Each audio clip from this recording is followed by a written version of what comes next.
ચોમાસામાં આકાશમાં કાળા કાળા વાદળો છવાઈ જાય છે. ચોમાસાની ઋતુ જૂનથી સપ્ટેમ્બર મહિના સુધી હોય છે. ચોમાસાને વર્ષા ઋતુ પણ કહે છે. ચોમાસાની ઋતુમાં મોર કળા કરીને નાચે છે. વાદળાના ગડગડાટ, વીજળીના ચમકારા અને પવનના સુસવાટા સાથે મેઘરાજાની સવારી આવી પહોંચે છે.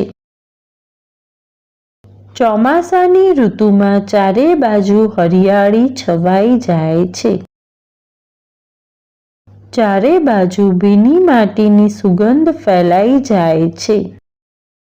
બાળકો પાણીમાં છબછબિયા કરવા માટે ઘરની બહાર દોડી જાય છે.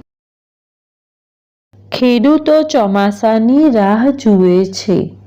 વરસાદ આવતા તેઓ ખૂબ ખુશ થાય છે. વરસાદથી બચવા આપણે રેઇનકોટ અને છત્રીનો ઉપયોગ કરીએ છીએ. Thanks for watching. Do like, share and subscribe to my channel.